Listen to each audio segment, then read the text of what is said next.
Bonjour et bienvenue dans ce nouveau vlog. J'ai hâte de vous amener avec moi sur cette nouvelle aventure qui est donc le Monte Carlo 2026. Vous avez pu suivre précédemment le Monte Carlo 2025 en Porsche 911, le rallye du Mont Blanc avec une Clio RS Team phase 3. Et puis là donc on est à l'aube d'une nouvelle expérience. Alors je vais essayer de mettre un petit peu de contexte autour de ça. Il faut savoir qu'au départ, Arthur Pélamourgue, toute fin d'année, vers le 29, me contacte, décembre, et me contacte pour me demander si je suis prêt à renouveler le partenariat et l'expérience d'ouvrir le rallye avec lui. Alors il faut savoir que nous, on n'a pas beaucoup réfléchi avec l'équipe de direction. Il faut savoir que c'est un pilote à qui on croit, parce qu'il a vraiment, il est bourré de talent spontané, inné. Mais aussi, je trouve qu'il mène bien sa barque, il est plombé, il a la tête sur les épaules et ça, c'est tout à son honneur. Et il faut dire aussi que ça me rappelle un petit peu le passé, puisque à mon tour, quand j'avais son âge et quand j'étais en train de monter et quand je faisais donc progressivement monter ma carrière de fil en aiguille, j'avais besoin de ce soutien-là. Et j'avoue que pour nous, on ne peut pas aider tout le monde, on a beaucoup de sollicitations. Mais pour un Aveyronais qui est un mondial, je crois que savoir aider ces gens-là, c'est aussi important pour eux déjà, mais aussi pour faire vivre l'expérience rallistique à tous les supporters aveyronnais. Et donc on est content de participer du moins à cette expérience. Alors pour ouvrir, au départ, quand il me l'a dit, il fallait vite que je prenne une licence internationale FFSA, puisque depuis qu'il est en Rallye 2, il faut absolument une licence internationale, parce que je n'avais pas besoin des années d'avant pour ouvrir. Alors heureusement, j'avais déjà eu des licences internationales lorsque je faisais le championnat d'Europe ERC en 2013 avec la Mégane, et donc j'ai pas eu besoin de repasser tous les tests médicaux. Et dès le 5 janvier, j'avais déjà ma licence et je l'ai fait passer donc à son papa François pour qu'il puisse clôturer le dossier administratif. Et ça y est, nous sommes bien engagés sur ce Monte Carlo. Alors pour ouvrir le Monte Carlo, il faut bien sûr un pilote, un copilote. Donc ce sera Bastien Dumas comme l'an dernier qui va m'épauler, mais aussi il faut une voiture. Et là pour ça, comme vous le savez, on en a déjà discuté lors de la dernière vidéo sur le Mont Blanc, on ne souhaite pas prendre des véhicules de notre stock. On ne veut pas qu'il y ait d'amalgame qui soit faite avec Bonnefils. Il prend les voitures qu'il vend et il va faire le con sur des rallyes. Il fait du coup le raccourci ultime qu'on ne voudrait pas entendre, c'est Bonnefils fait des rallyes avec les voitures du stock. Voilà, ça c'est clairement ce qu'on ne veut absolument pas. Et pour ça, on fait souvent avec les voitures perso. La Clio donc était à moi. Et là, je voulais acheter un véhicule et ça a finalement accéléré mon choix. Je voulais absolument acheter une M3. Je me suis rapatrié donc sur l'M3 Touring. Comme vous savez, j'ai 3 enfants, donc il faut un peu de place. Et je trouve que l'M3 Touring se prête très bien au côté polyvalent, c'est-à-dire entre fun, sportivité, mais aussi praticité. Un petit peu à l'image d'une RS4 ou d'une RS6. Reste à voir si on prenait une phase 1 ou une phase 2. Et si l'on prenait du coup... Quelle configuration on allait choisir. Alors notre choix s'est porté sur une M3 phase 2 vers Hildman. Alors c'est un choix qui peut être, certains diront oui c'est la couleur du puriste, c'était la couleur de lancement de certains modèles et là au moins il y a la passion, il y a tout ce qu'il faut. Et puis d'un autre côté on pourrait dire aussi que ça peut être risqué pour la revente parce que ce vert on pourrait peut-être s'en lasser et du moins c'est pas une couleur commune comme par exemple noir en gris. Moi c'est vrai qu'au départ j'aurais préféré un gris mat. C'est compliqué d'une part à se procurer parce qu'il y en a un peu moins sur le marché allemand, mais aussi parce que c'est plus difficile à entretenir. Comme vous le savez, j'ai 3 enfants et c'est pas simple. Voilà, donc pour dire que mon choix est fait, j'ai acheté cette auto en tout début d'année. J'ai payé la compte vers le 7 ou le 8 janvier. Et le problème, c'est que l'auto, elle n'est pas encore partie parce qu'elle n'est pas encore payée. Notre logisticien, Daniel, devait du coup me faire payer l'auto hier, le 12 janvier, mais elle n'est toujours pas partie malheureusement. Daniel, est-ce que tu as des nouvelles pour le transport et du moins l'arrivage de cette M3 Touring? Est-ce que tu peux nous en dire un petit peu plus? Elle arrive ce week-end. Cool. Elle est récupérée jeudi après-midi ou vendredi matin en Allemagne, donc on l'aura dans le week-end ici. Super, donc samedi ou dimanche quoi. Je pense plus dimanche. Plus dimanche. Bon, Sachant tu m'appelleras. au nord là-haut. Tu m'appelleras si Oui, jamais pas quand de elle arrive souci. pour que je puisse essayer d'être là quand il décharge. Il me tarde de la voir quoi. Dimanche, nous serons le 19, je crois, et je pars ou le 18, et je pars le 22 au matin. Donc il faudra quand même un petit peu de temps pour préparer l'auto, mettre 4 très bons pneus contact, y mettre aussi une roue de secours. Je sais pas ceux qui ont vu, ça peut faire sourire à ceux qui ont vu la vidéo, le vlog de l'an dernier. En tout cas, on va aussi mettre une sangle tant qu'on y est, à y être. Et puis on va aussi un petit peu l'astiquer. On mettra certainement des autocollants sous le rétro, un petit peu en mode racing. On mettra sûrement aussi les panneaux de porte, c'est les numéros d'ouvreurs sur les portes arrière. Et puis on va essayer de l'améliorer un petit peu cette auto. Déjà elle est très belle, mais on a prévu de faire un petit peu de déco dessus pour améliorer. Donc voilà, voiture trouvée, le choix est fait. Normalement elle va arriver dans le bon timing, on va l'équiper correctement. Ce qui est aussi très intéressant sur ce Monte Carlo, ce sont les conditions. Déjà à 15 jours avant le Monte Carlo, c'est sûr que les météos ne sont pas hyper précises, mais on a déjà une tendance. La tendance est déjà à une météo assez neigeuse, ou du moins la nuit avec du froid. Et ça c'est très bon parce que ça annonce un vrai Monte Carlo comme on les aime, c'est-à-dire des Monte Carlo difficiles, c'est-à-dire avec des conditions, un coup sec, un coup glas, un verglas, un coup neige, un coup rail neige, un coup glace. Et ça c'est pas pour nous déplaire. Ensuite on a fait aussi, heureusement on s'est fait faire des autocollants Bonfils. Alors comme vous savez on a un partenariat avec Arthur. L'idée c'est qu'il arrive à nous mettre des autocollants en version caméra embarquée. On aime bien cette vue parce que les connaisseurs apprécient à sa juste valeur les caméras embarquées. Et on espère que elles seront vues par vous tous. Alors c'est vrai qu'elles ne sont pas vraiment vues au niveau mondial, puisque s'il n'est pas filmé par le WRC, il n'a pas le droit d'exploiter ces caméras embarquées et surtout de les publier. Donc elles ne seront pas forcément vues. Mais lors du check-down et lors des autres rallyes, notamment de l'année, il nous laisse l'autocollant et c'est chouette. Donc on pourra du coup, les connaisseurs pourront retrouver le petit sticker bonfils.com à l'intérieur de la voiture. Au niveau du rétro intérieur, on pourra retrouver bonfils.com. Pour continuer et pour finir, Louis il va nous préparer, ça tombe super bien. Il est en train, en fait, il a une photo de série 3 G21 et en fait LCI. Il est en train en fait de nous la préparer. En attendant, nous, l'auto, comme j'ai dit, elle est achetée. Alors, on va la payer, j'espère, demain ou après-demain, mais elle devrait arriver à temps. La météo, elle est excitante. La préparation, progressivement se fait. La licence est prise, on est engagé. Il ne reste plus qu'à mettre l'annonce Blablacar. Le but étant de remplir la voiture pour y aller, faire vivre l'expérience M3 Touring aux gens qui montent avec moi du coup jusqu'à Gap. Ça c'est toujours une belle expérience. Je me rappelle avec la Clio, j'avais pas tout filmé parce que ça se fait pas trop, mais il y avait des gens qui avaient bien aimé l'expérience. D'ailleurs les avis de mon Blablacar, on peut retrouver un petit peu quelques traces de ça. On continue de se préparer, on est à J-9 et maintenant il n'y a plus qu'à avancer progressivement. Il me tarde de vous emmener avec moi dans cette belle aventure.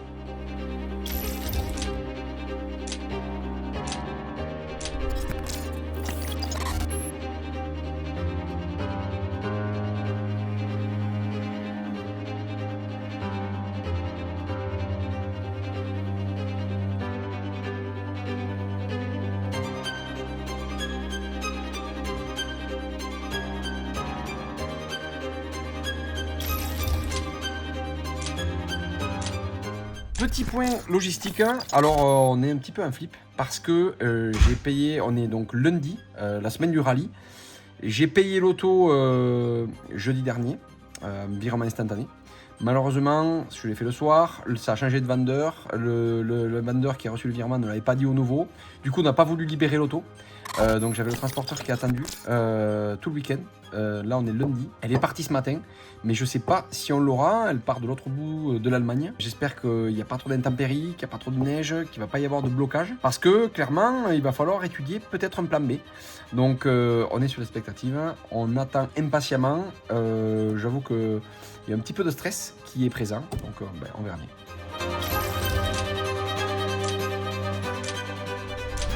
Avant que l'M3 arrive, il a fallu un petit peu anticiper, comme j'ai dit, l'autocollant notamment, et aussi la montée automatique. J'ai trouvé des pneus qui sont là, qui sont en bon état, je vais vous les montrer. Il faut savoir que c'est du 19 à l'avant et du 20 à l'arrière, donc on va y monter ces pneus-là à l'avant, c'est des Michelin, ils sont très beaux. On va monter ces pneus-là, qui étaient à la base sur un Jaguar, en 20 donc à l'arrière, qui sont aussi très beaux aussi.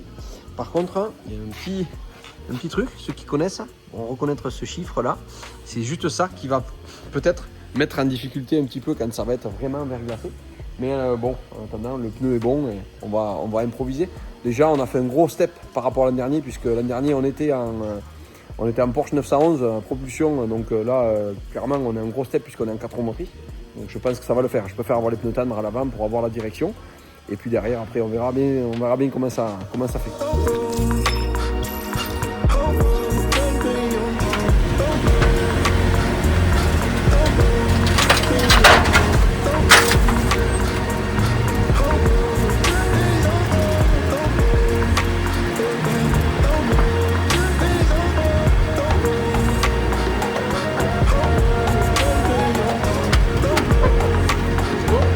Ouais. Bon, on va aller voir ça à l'intérieur. Là dedans, c'est fou.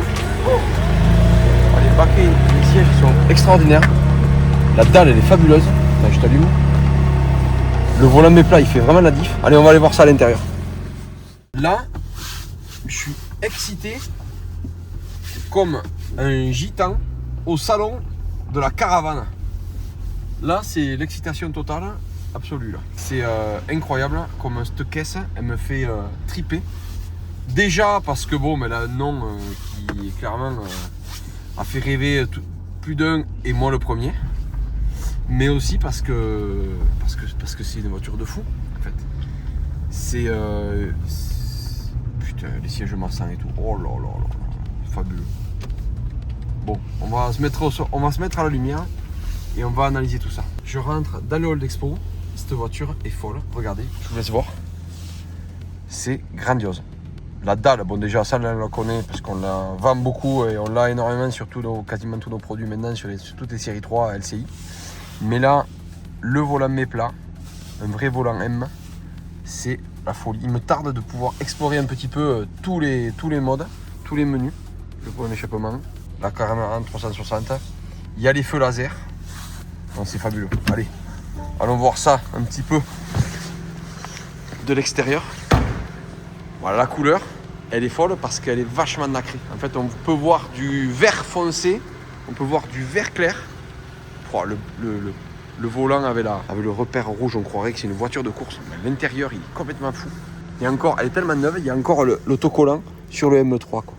C'est fou. Vitres teintées, le toit noir, les étriers rouges. Je trouve que c'est super beau. Maintenant, il n'y a plus qu'à la préparer. Mettre 4 bons pneus hiver. Dans la malle, on y mettra une belle roue de secours. Une sangle. On pourra y mettre un cric, une manivelle. Il y a quand même de la place. Avantage de partir avec un break. Waouh, regardez ça. C'est incroyable. C'est 4 sorties là. L'auto est folle, j'adore. 20 pouces à l'arrière, 19 pouces à l'avant. Demain, on va sticker ça avec du Bonnefils, de l'atelier Bonnefils, du Restauré Fixe. On va pouvoir préparer ce petit bijou, mettre à l'intérieur tout ce qu'il faut pour ouvrir. Et puis, il n'y a plus qu'à. Allez.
Enfin, près du départ, alors bien sûr je pars demain matin, mais là on est dans les derniers préparatifs.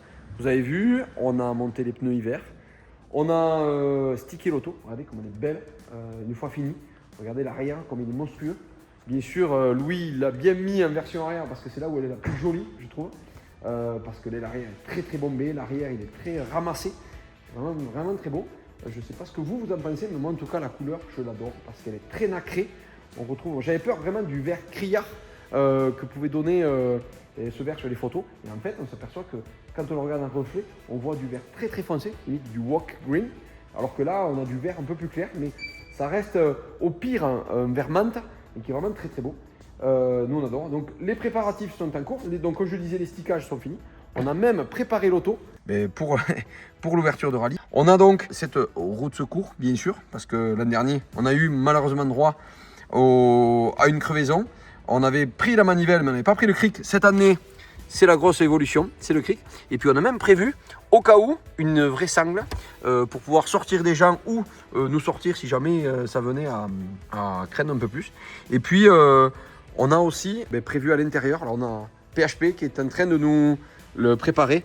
On a du coup des supports caméra pour filmer la route, pour pouvoir dire, mettons, à Arthur, mais telle minute, on y retrouve un gros piège, va voir la vidéo, donc sur le cahier on écrit, va voir à 2,48, avant qu'il prenne le départ, lui il va regarder à 2,48 et il va voir finalement ce virage.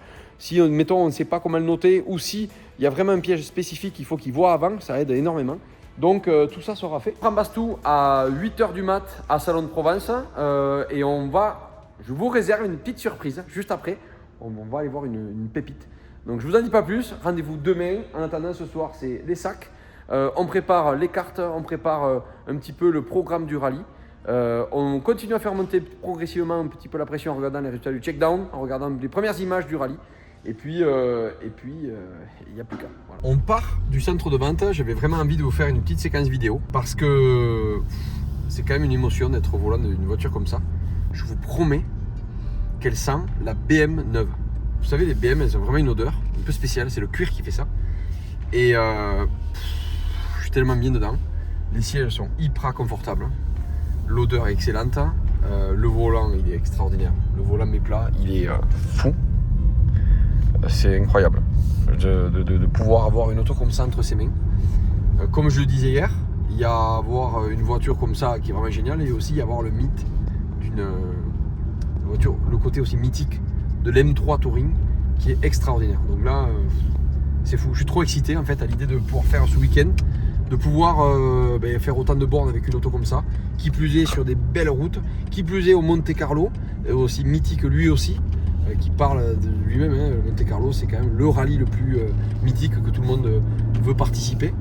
Et puis voilà, c'est génial de le faire en plus dans la course avec Arthur Pelamourgue et le faire, c'est-à-dire de partager ça avec un équipage et de vivre la course de l'intérieur avec le stress qui va avec c'est vraiment génial. J'espère juste une chose, c'est que Arthur sera à l'arrivée, qu'il puisse engendrer un maximum de données pour la suite de sa saison et qu'il puisse arriver, parce que là dans un rallye comme ça, c'est comme si on faisait 8 rallyes de championnat de France en fait, au niveau expérience et au niveau apprentissage.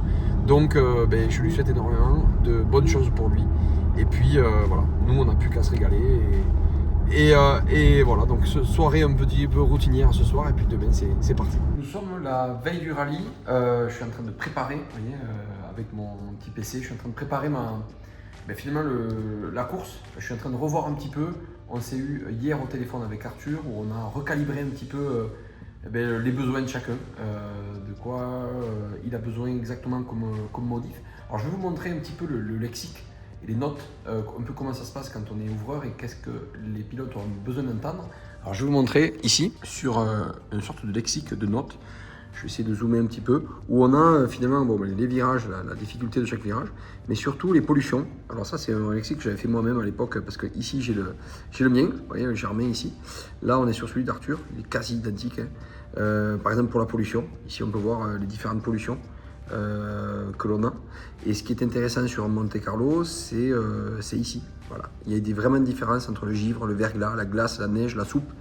Et tout ça, c'est des lexiques qu'on utilise régulièrement, et notamment des rails aussi, puisqu'on peut avoir des rails neige. Alors, ici, Arthur m'a partagé une partie d'une spéciale où il a corrigé, où il aimerait savoir un petit peu. Et vous pouvez voir qu'en fait, pendant les recos, il y avait quand même beaucoup de neige sur les routes. Et voilà, on voit que clairement, on a pu réajuster grâce à ça un petit peu les modifications. Il m'a dit voilà, quand c'est comme ça, j'aimerais bien que ce soit que tu me mettes plutôt neige inter, mais tu me mets que les gros pièges, c'est pas la peine de me polluer trop les notes, puisqu'effectivement il a déjà des notes un peu complexes. Et donc l'idée c'est de ne pas rajouter, de ne pas ralourdir toutes les notes. Voilà, donc je voulais montrer un dernier petit truc. En préparation donc, de ce rallye, j'ai aussi regardé les résultats du check-down. Alors on se trouve ici, 8e position après les essais, ce qui finalement est une place qui est honnête, parce que découverte de la voiture, il ne faut surtout pas faire d'erreur. On n'est pas là pour performer sur un check-down. On a beaucoup à perdre et pas grand-chose à gagner. Ce week-end, notre cible elle sera là. C'est Pablo Sarrazin. C'est lui qui finalement a beaucoup plus d'expérience en Rallye 2 qu'Arthur. Et disons que si on pouvait arriver à faire des temps comme Pablo Sarrazin, ce serait bien. Mais je crois que la bonne philosophie sur ce rallye, c'est pas forcément de regarder les chronos. Et c'est l'idée en fait de pouvoir faire le mieux possible à chaque spécial, sans forcément se mettre la pression avec les autres, et essayer de performer au jour le jour, autant que possible. Et à la fin, s'il n'y a pas d'erreur, si on a toujours donné le maximum, si les choix de pneus sont bons, parce que ça va énormément se jouer là, eh bien je pense que ça peut faire un résultat qui soit probant. Alors, pas de là à être dans le premier wagon, je pense que Véazine, Camilli, les frères Rossel seront quand même au-dessus, mais d'être devant au deuxième wagon, je pense que ce serait pas mal. Voilà, donc là aussi, merci à ChatGPT pour les préparatifs. Clairement, il est très doué. Il me fait penser à des trucs que j'aurais complètement oublié.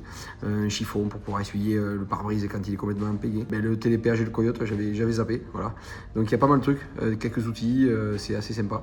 Et il est bon. Il est bon, ChatGPT. Il permet de ne pas oublier. Quand on a un cerveau de moineau comme moi et quand on a pas sa femme qui vient sur un week-end, j'avoue qu'il remplace plutôt pas mal. Voilà, donc préparatif c'est ok, la voiture tout est bon, il y a le plein, on est prêt à partir. Je récupère un Blablacar demain matin à 5h30 du matin à la Primob et rendez-vous avec Bastou à 8h30 et comme je vous disais, j'ai pris rendez-vous pour une belle visite. A très vite. Bien sûr, pas besoin de réveil, un matin de Monte Carlo, je vous promets que c'est vrai, même si c'est 5h du mat. 10 minutes avant, je me suis levé pour aller voir l'heure parce que je dors pas avec le téléphone. J'ai été voir l'heure et en fait le réveil n'avait pas sonné. J'avais une petite angoisse de ne pas m'être réveillé. Donc c'est parti. Respect du temps de chauffe de la voiture. Je suis tellement excité de conduire cette auto là. Donc là je vais chercher mon premier covoitureur à la Primob et puis c'est parti pour Salon de Provence. Je voulais aussi vous dire un petit truc que j'ai pas dit hier. C'est que Arthur a essayé l'auto. Vous allez pouvoir voir sur la vidéo qu'on voit notre partenariat. On a mis notre logo, notre marque sur le petit pare-soleil intérieur de la caméra embarquée. Je pense que vous le verrez. Pour nous, ça fait plaisir d'être ici parce que c'est les connaisseurs qui aiment les cams embarqués de mecs qui sont rapides comme Arthur. Et bien c'est là où on savoure. La plupart du temps, il y a des caméras où on passe vite parce que ça va pas vite tout simplement. Et puis il y en a où on reste parce que c'est beau. Parce que les pilotes sont doués et ont un super car control. Et donc nous on est à cet endroit là et ça on adore. Voilà pour la petite parenthèse. L'autre aussi c'est que il a eu la gentillesse et la générosité de nous mettre aussi sur au parc d'assistance sur les sortes de pontons de la structure de Fun Mecha Sport. Et donc on le remercie aussi on est présent à cet endroit là, c'est toujours sympa de pouvoir apparaître aux yeux du grand public. Et ça fait plaisir de voir notre marque ici. Alors vous vous en doutez, on est hyper sollicité. Je pense que je reçois toutes les semaines des demandes de partenariat pour le sport auto. Malheureusement, on ne peut pas dire oui à tout le monde. On a ce partenariat avec Arthur parce qu'il y a clairement du devenir avec ce pilote qui est très doué. Mais on ne peut pas aider tout le monde. Bien sûr, on essaie de faire en sorte de filer la main à ceux qui sont clients autant que possible, mais en fait il n'y en a pas qui sont clients et qui courent. Donc du coup c'est souvent des refus. La meilleure façon de dire non pour moi c'est de dire voilà, si on avait du budget pour courir et sans aucun égoïsme, je crois que ce budget là irait directement sur les portières de ma caisse parce que je pense qu'à faire un coup de pub sur une auto de course, je crois que, en toute humilité, ce serait super chouette de le mettre sur une voiture à moi, sur une voiture historique, pourquoi pas, sur une M3, on pourrait penser à une Escort ou autre, ça c'est pour le VH, ou bien en moderne, rouler avec une bonne Clio Rallye 3 ou peut-être pas une R5 parce que ça va déjà très vite, mais je crois que le partenariat serait bon sur une voiture où je pourrais reprendre le volant et voir un petit peu ce que ça donne. Là aussi, je vous remercie tous parce que j'entends souvent dire « Alors Germain, quand est-ce qu'on te revoit sur une course ?» Bon, c'est pas si simple, ça coûte très cher. Moi, je suis très mauvais perdant, j'ai pas forcément envie d'aller me sortir de ma zone de confort et aller chercher des chronos que je serais peut-être pas capable de faire parce que je prendrais, je pense, du plaisir que lorsqu'il y aurait une vraie performance. Et pour ça, il y a du travail. Aujourd'hui, c'est plus le rallye d'antan où on arrive et on fait tout au talent. Aujourd'hui, il faut bosser. Bosser pour régler sa voiture, bosser pour préparer les rallyes. Et je n'ai pas forcément envie, en fait. Voilà, c'est la question. Et je crois que je suis vraiment un très mauvais perdant et je crois que j'accepterai pas d'être derrière potentiellement des pilotes où je sais que je pourrais être devant et de ne pas réussir à retrouver finalement le feeling que j'avais jadis pourrait potentiellement me frustrer. Voilà, donc ça c'était la minute philosophie. J'arrive au Covat, longue route, il pleut. Je pense que mes pneus un petit peu âgés là vont montrer un petit peu leurs limites. Surtout sur la pluie en fait. Autant sur la neige il y a le crampon, mais je pense que sur la pluie ça va ripper. Donc on va voir ça et on va attendre qu'il fasse beau et je vous referai quelques images. On a récupéré notre petit baston. On a chargé un peu, alors on a un peu encombré quand même dans la malle de la BM. Regardez. Heureusement qu'on a un break, disons. Ouais, on est mieux là qu'avec la Clio. Quand j'avais ouvert le Mont Blanc avec la Clio, là on était un peu embêtés. En fait, la route secours prend beaucoup de place en fait. Mais c'est bon, on a la covoitureuse qui est là, Noémie qui est là depuis un petit moment avec moi. Depuis l'après-midi, on a pris beaucoup d'eau. La descente de l'escalette avec ses pneus durs, je dois avouer que c'était pas simple et j'ai pas fait le mariole, croyez-moi. Je sentais vraiment l'adhérence très précaire. Donc là on est à Salon de Provence, on va à Aix récupérer un autre covoitureur, poser Noémie, et puis on arrivera progressivement à Saint-Laurent-du-Var. Petit indice supplémentaire. Par hasard, je me rends compte qu'en fait, on passe à côté d'un pote à nous. Petite publicité pour Silverlac. C'est un pote à moi et je suis très content de venir le revisiter. On va aller voir ce qu'il y a dedans. Donc effectivement il y a des voitures et des marques qui ressemblent un petit peu à notre stock. On a de la Mercedes, bon des 21 on n'en a pas eu. C'est vrai que lui, souvent Pierre, il joue un petit peu plus avec des choses que nous on n'ose pas du moins. Mais par contre de la Mustang 5 litres, ça on en a régulièrement. De la Porsche, ici c'est une turbo, très belle, un cabriolet. De la 996, ça non plus, c'est commence à être un peu plus âgé. Mais regardez notre petit coup de cœur, du moins le mien. Je ne dis pas que vous tous, vous aimez les voitures aussi anciennes. Je crois que cette Audi Quattro, 2 portes, ça c'est très rare. C'est vraiment magnifique, c'est un super état. Et ça c'est vraiment de la passion. Alors pour le coup, à conduire, c'est une voiture très lourde. On ne peut pas faire, c'est des voitures qui n'ont pas la technologie d'aujourd'hui. Le turbo quand il arrive hyper tard et c'est très brutal. En attendant, c'est des voitures qu'on aime. Et c'est super chouette d'avoir ce type de voiture là en stock. Et puis une Lotus, vous allez voir, prochainement chez Bonne Fils Automobile, on va rentrer une Lotus de ce type qui va être magnifique. Et n'hésitez pas à rester connecté parce qu'on va faire du contenu là-dessus et ça va être chouette. Et puis bon, je vais pas continuer, mais il y a quand même de belles autos jusqu'au bout et jusqu'à de l'électrique. Et là aussi, on a de la Subaru. Donc là, c'est une Subaru de compétition avec l'Arceau. On a une auto de compète. Et ça, vous savez, mon plaisir qu'on a sur les Subaru. Et donc cette auto a été conduite par François Delecourt, qu'on va retrouver ce week-end puisqu'il ouvre pour son fils Elliot. Et donc voilà, c'est de la passion. Voilà, on a de belles autos dans ce garage et je sais que c'est des gens passionnés. Et on les remercie de nous avoir autorisé de faire le tour. Pierre n'est pas là comme il est laissé trop tôt le matin, mais peut-être à un autre moment on aura l'occasion. On est arrivé, alors je vous avais dit que c'est une petite surprise, mais je vous garantis vous ne serez pas déçus. On vient de l'intérieur, on a filmé, on a discuté avec le gérant, Nicolas. Très sympa, qui nous a très bien accueillis. On est ici, bon déjà ça annonce la couleur. On a déjà un GT4 RS ici. Fabuleux. Déjà ça donne un petit peu la tendance ici, mais par contre regardez, on a une GT3 RS rouge indien, une qui vient de livrer là, et il y en a une autre rouge indien à l'intérieur. Vous allez voir, c'est incroyable, c'est fou, cette Concess Dream Car Performance, voilà, si vous ne les connaissez pas. Ils savent faire du véhicule de très haut de gamme, élite. On peut parler de premium plus, on peut parler même de voitures d'hypercar, quasiment que ça. Regardez, on va faire le tour, c'est quand même fabuleux. On a ici une classique somptueuse, moi c'est peut-être le coup de cœur. Je sais même pas quel est le coup de cœur, tellement il y a des autos. Regardez-moi cette auto, on dirait qu'elle est complètement neuve. Ça c'est la classe, le petit becquet de canard, les jantes classiques, c'est fabuleux, j'adore. Bon là-bas il y a l'allée Ferrari, on va commencer par ça. Il y a quand même une allée complètement folle, alors je vous filme ici, regardez. Cette allée de Ferrari, c'est incroyable, regardez, c'est fabuleux. Ici l'F40, que j'avais pu voir à Rétromobile l'an dernier, avec les paquets. c'est fou.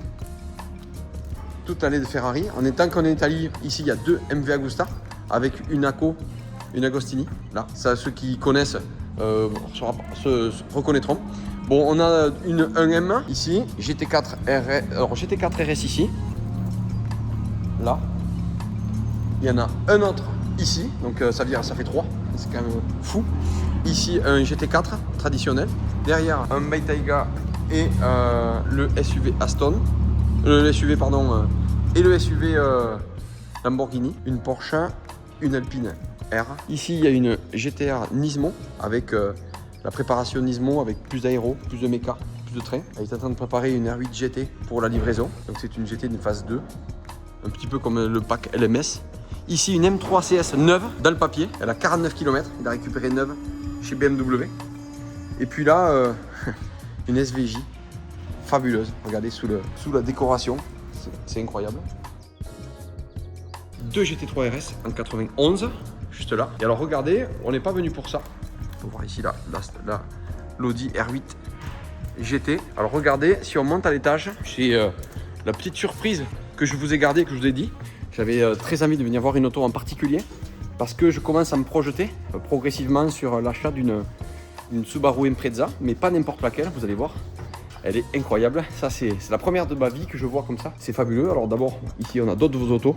Une autre Porsche 991, un cabriolet, une autre Alpine. On a ici un Cayman GTS, une Camaro, encore une autre 92 GT3 RS. Ici, sa voiture de drift quand il y a de la neige. Regardez, une Corvette ici. Et c'est cette auto, voilà, que je suis venu voir.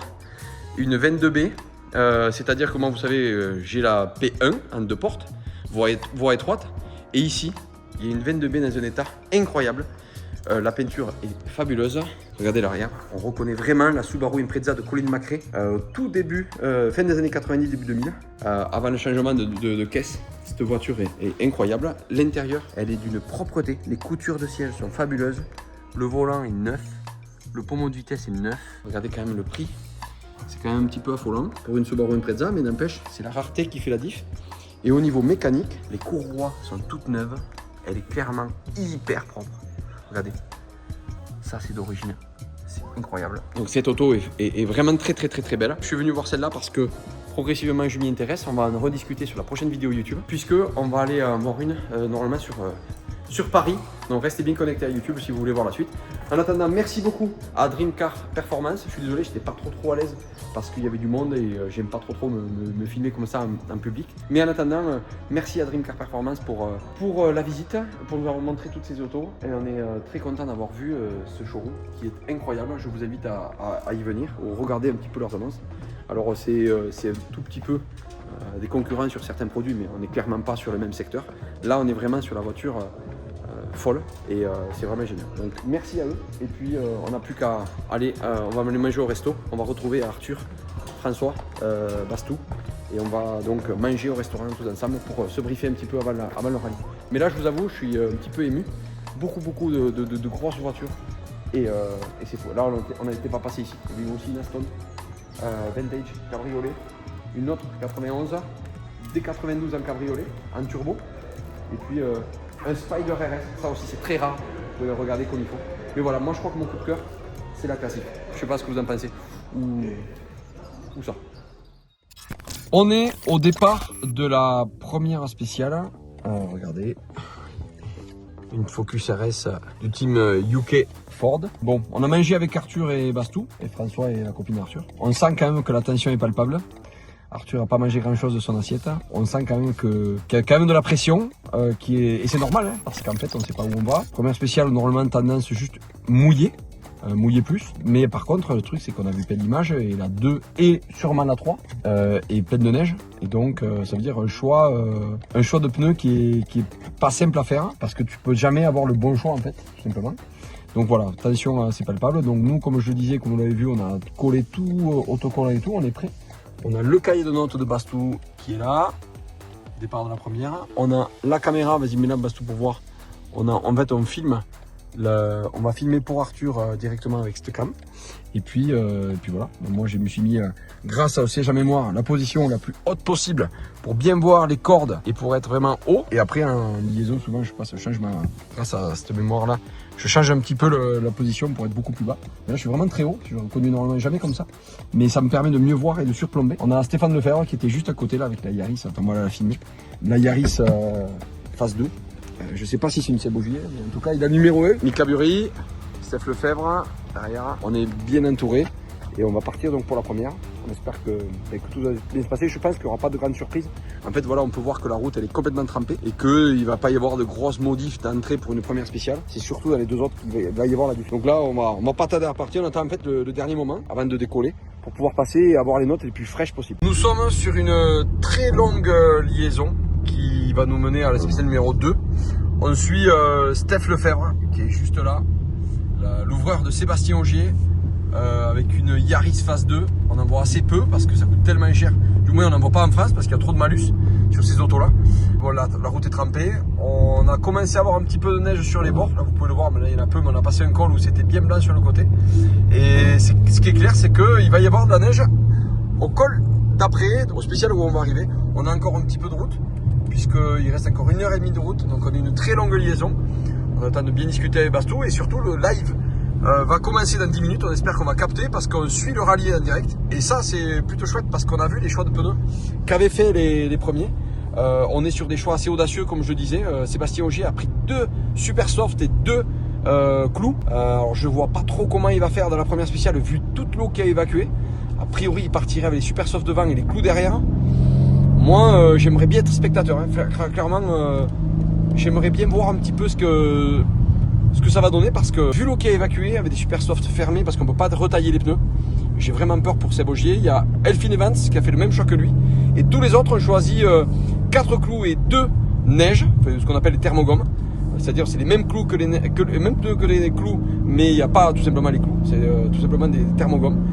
Donc on va voir, j'ai hâte de voir, je suis vraiment pressé, dans 5 minutes attaque le live et on va voir ce que ça donne. En attendant nous voilà, on a fait aussi le choix un peu safe avec l'équipe, ce sera donc 4 thermogommes et 2 clous.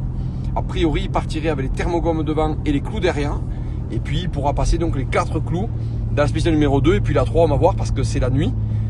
Il est possible que cette neige qui vient de tomber là puisse geler parce que la nuit les températures sont bien plus basses et donc ça va rajouter un facteur supplémentaire en plus que la neige, il y aura potentiellement du verglas ou du gel et ça va rajouter quelque chose de sympa. Donc on continue à suivre Steph, on se régale bien sous cette pluie et voilà, en plus c'est bien, il met un tout petit peu de rythme, pas trop parce que c'est pas autorisé de rouler trop vite, mais au moins comme ça on bricole pas sur toute la liaison et disons que quand c'est un petit peu serré, on s'amuse avec les two-wheel drive. Je pense que vous voyez pas, mais on est dans l'ambiance du Monte Carlo. Il y a énormément de feux d'artifice. Là, ils viennent de s'arrêter. Mais on est clairement dans l'ambiance du Monte Carlo avec des petites guinguettes là qui s'organisent. Beaucoup de camping-cars partout.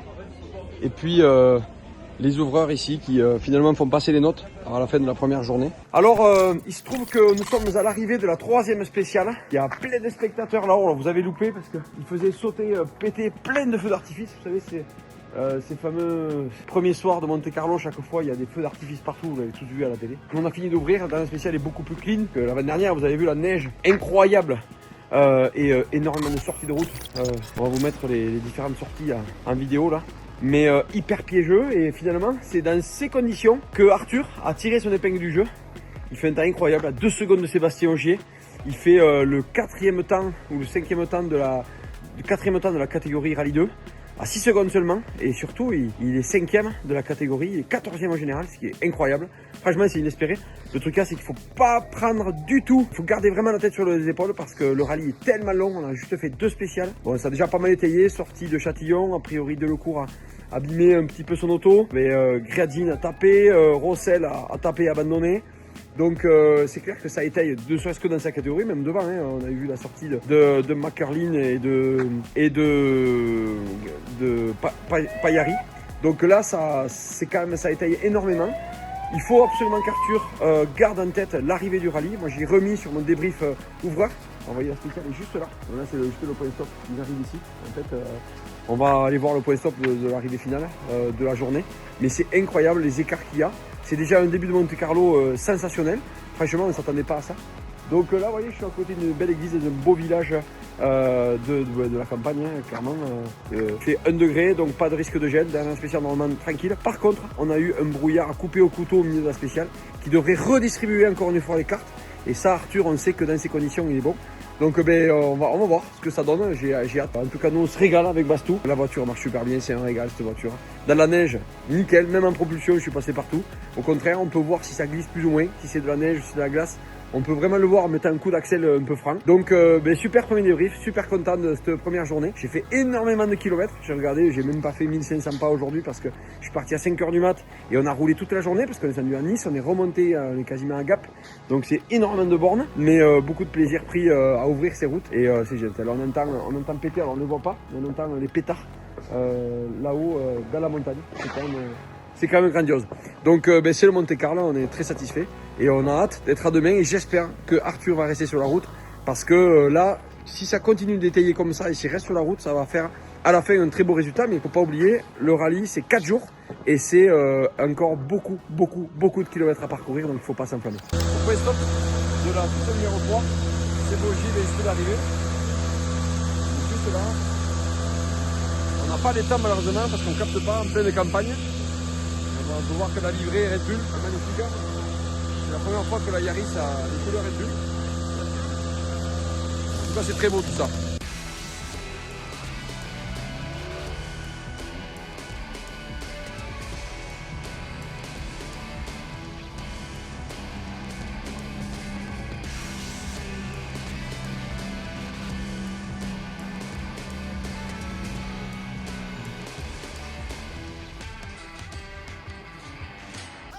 Départ pour la deuxième étape, il est 5h40, on est levé depuis 20 minutes, donc on va démarrer l'outil le matin, vous allez pouvoir entendre le call start.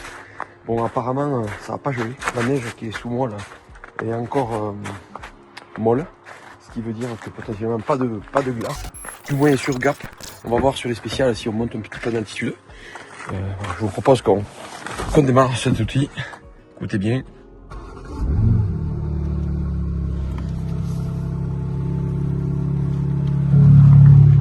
Écoutez ça.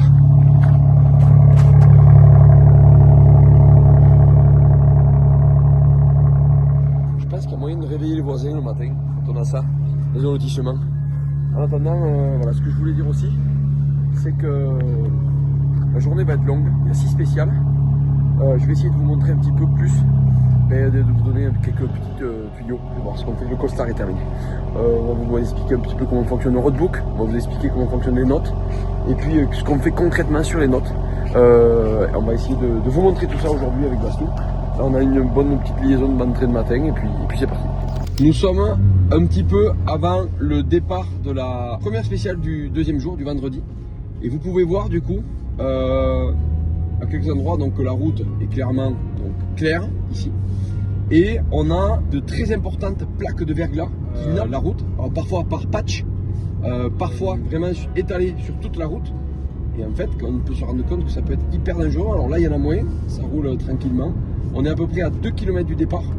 Et j'avais envie de vous montrer un petit peu comment ça faisait. Donc là, vous voyez là, hop, un petit patch. On l'a pas trop vu parce que c'était vraiment qu'une bande. Mais c'est un petit patch en fait de neige qui a fondu hier avec le soleil et qui a regelé ce matin. Alors, on peut voir ici qu'il fait 0,5 degrés. Mais pour autant, cette neige, cette petite pommade de neige qu'il y avait hier, a finalement fondu et puis regelé. Et ça donc c'est un réel danger, c'est un réel danger pour les pilotes. Et c'est ce qu'il va falloir qu'on note, parce qu'imaginez-vous, vous arrivez à une vitesse comme celle-ci, là, ils vont arriver quasi rupteur, dans ce grand droite. Là, ok, donc il est sec, mais si mettons à la sortie, il y avait ce verglas noir, c'est un coup à aller finir complètement à l'extérieur là-bas. Je me suis arrêté sur un endroit où il y avait un patch avec l'M3, j'étais en propulsion, j'ai accéléré, faut demander à Bastou, on a fait du surplace. En fait, on n'avançait pas. On a avancé à 5 km/h pour démarrer quoi. Donc ça veut dire que c'est quand même très très dangereux. Et voilà, donc là on arrive près du départ, il y a beaucoup de spectateurs qui attaquent et qui commencent à se mettre en place. On a ici les fameux camping-cars. Donc là, il y a la voiture de gendarmerie en plein milieu. Je sais pas où ils vont me faire passer du coup. Eh oui, Bobby. T'es gentil toi, mais nous il faut qu'on passe. Donc là il y a la gendarmerie qui bloque en fait pour pas que les spectateurs aillent sur la spéciale. Vous voyez, on voit bien de la neige sur les bords.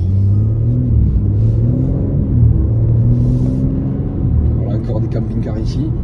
Bon, lui je sais pas s'il va sortir. Oh, c'est chaud le mec, parce que là ça remontait. Lui pareil. Lui pareil, je sais pas s'il va sortir. Parce que non, mais le sol est dur. Oui. Alors c'est dur quand c'est gelé et quand ça va dégeler. Il n'y a rien de pire qu'un champ qui dégèle. Ah oui. Surtout pour un camping-car où ils ont du poids à l'arrière. Là, tous ces mecs là, je sais pas comment ils vont faire pour sortir. Ouais, lui il est tanké. On a vu la boue autour des roues. Lui il est tanké. Hein. Ouais, possible. Ah mais lui il va rester là, c'est sûr. J'espère que son Monte-Carlo, il a la télé dans le camping-car et qu'il capte parce qu'il va regarder le Monte-Carlo d'ici. Donc là on est à quoi? On est à 2 km, un peu moins, 1,5 km. Ouais, là on arrive hein, quasiment. En fait je mets de gros coups de frein pour tester, là on voit un petit peu de noir. Et là voilà, on voit l'ABS qui s'enclenche. Là non, vous voyez ça brille en fait. Et quand ça brille, c'est du verglas. Bon, moi je vais faire un essai. Là je suis à l'arrêt, j'accélère. En fait on voit que ça patine énormément, on entend les pneus crisser. Et en fait il patine tout simplement. Hein. Donc c'est quand même assez piégeux. Et je pense qu'on va avoir du boulot là. Combien elle fait celle-là de 2 km? Celle-là elle fait... Donc là on peut voir, je pense que vous le voyez avec le grand angle, quand même que cet écran, cette dalle sur l'M3 elle est quand même fabuleuse. 17 km 95, donc 18 bornes. Je vais remettre mon trip à 0 et on verra bien. Mais je pense qu'on va avoir du boulot parce que même s'il fait que 0,5, toutes les portions au courant d'air, c'est sûr et certain vont geler. Et là en plus il y a des plaques noires. Alors là, plaques noires accumulées au verglas. Par contre ça va être difficile de reconnaître le verglas des plaques noires. Ouais. Parce qu'en fait c'est la même couleur, c'est noir brillant. Parfois c'est le goudron qui est fondu, qui est lisse. Et parfois c'est cette petite pommade de neige qui a gelé, qui fait du verglas.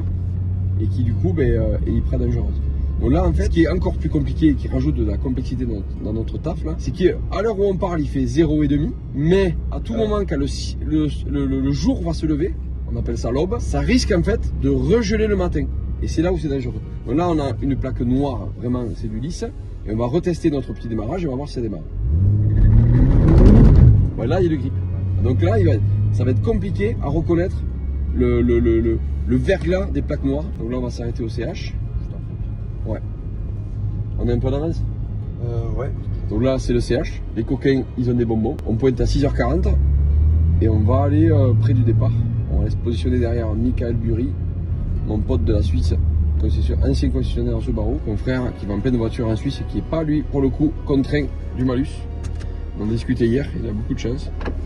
Voilà, donc je vais essayer de vous expliquer un petit peu les différences. Ouais, maintenant, on va ouvrir ça, ça va pas être simple. Mais... En fait, ce qui est compliqué, c'est quand il y a un virage qui est verglacé, un virage qui est juste lisse, un virage qui est plutôt ok, un virage qui est plutôt enneigé, un virage où il y a l'intérieur enneigé, un virage où il y a un rail avec de la neige, un virage où il y a un rail avec de la glace, un virage où il y a un rail gravier. C'est vachement compliqué en fait et on ne peut pas se permettre de changer tous les virages de la spéciale. Et donc, parce qu'il ne faut pas polluer les notes. Donc voilà. Bon, c'est parti, on va ouvrir ça et puis je vous dis à tout à l'heure. On est au départ de la spéciale numéro 5. Je vous garantis que c'était un vrai calvaire à ouvrir, la 4. Il y avait énormément de verglas, pas forcément sur tous les versants. Donc on appelle ça le black ice, comme des plaques noires, mais c'était vraiment très verglacé. On a répertorié à peu près 75% de la spéciale où il fallait des clous. Donc on est en train de choisir le pneu. On partirait potentiellement sur 3 clous, 3 thermogommes, parce que celle-là a priori est juste humide.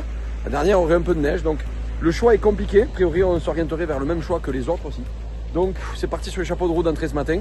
Avec d'énormes pièges, on y a rajouté une petite dizaine de gros pièges avec le gros piège pour nous de la spéciale, on lui a mis. En attendant, c'était un Monte Carlo très compliqué, seulement 3 spéciales ouvertes, mais en fait chacune avec leur lot de surprises. Une fois le brouillard, une fois la neige, une fois là, le verglas, c'est très complexe. En attendant, on espère que nos notes ne seront pas trop obsolètes, qu'elles vont pas trop que la route va pas trop évoluer avant le passage des pilotes, parce que sinon on pourrait avoir des notes peut-être trop alarmistes, parce que peut-être qu'avec la température se réchauffant, on pourrait avoir des températures un peu plus hautes et du coup la fonte du givre notamment sur la fin de la spéciale. Donc on continue à ouvrir et on va partir sur la 5e spéciale d'ici quelques petites minutes. On est complètement sur le cul, la spéciale 4 vient de se terminer. Passe tout, le spécial 4. On est sur le cul en fait, il me dit scratch. Je fais comment ça scratch? En fait, Arthur fait le meilleur temps des Rallye 2 devant les pilotes du championnat du monde, devant les pilotes du championnat de France. On est hyper surpris, spécial hyper complexe. Il a été sur un tellement très très adroit parce qu'il a réussi à garder la voiture sur la route et en plus à faire un super temps. Il remonte du coup deuxième au général de la catégorie, un truc qui est complètement inespéré. Et on est vraiment hyper surpris de ce temps-là et on se dit que ce jeune-là il a un talent fou. Donc c'est chouette, là on est au départ de la spéciale numéro 6, à moins d'autos qui attendent le dernier moment pour passer parce que les conditions, regardez, il y a de la neige partout sur la route, les conditions évoluent d'heure en heure, donc on essaie d'optimiser ça. En tout cas bravo, le rallye est très intéressant à suivre, même devant ça roule très fort. Bravo aussi à Oliver Solberg qui est pour moi l'autre perf du rallye, c'est super chouette. On est au départ et on a des fans d'Arthur Pellamont qui sont juste là. Alors les gars, vous trempez un peu? Ouais, il le faut. C'est chouette jusqu'à maintenant. Ouais. Même le résultat qu'Arthur vient de faire là dans la carte, c'est magnifique. C'est encore très tôt dans le rallye pour le dire jusqu'au bout, mais en tout cas c'est déjà très beau. Oui. Allez, une autre journée de rallye, faire un splash devant les personnes qui ont l'habitude de rouler. Il y a du monde d'accord. C'est sympa. Vous êtes équipés un peu, ouais. Il le faut. Ils sont équipés parce que là en fait c'est bouillac, c'est soupe. Là, j'ai fait une photo justement pour Arthur au départ de la 6. C'est en fait ce qu'on appelle la soupe, c'est-à-dire la neige fondante. En fait il pleut et donc la neige s'imbibe complètement d'eau. Donc merci les gars et faut le supporter en passant. Tous les jours. Là il y a un petit truc un petit peu atypique. Tous les ouvreurs sont là parce qu'en fait il y a un ouvreur d'anglais, je pense de McCurling, qui a voulu tester une corde profonde et le problème c'est qu'il s'est mis complètement dans le trou en fait. Je vais vous montrer. On a juste voulu essayer la corde parce qu'effectivement il y a des cordes dans la nôtre et en fait il s'est mis dans le trou et le problème c'est que l'auto est en tindelle carrément sur le protège carter et donc là j'ai prêté ma sangle pour qu'on puisse la sortir. Il va falloir tracter, il y a quand même beaucoup de monde à cet endroit en plus, c'est l'accès le plus facile de la spéciale, de la bâtie des fonds, arrivée ES6 en fait.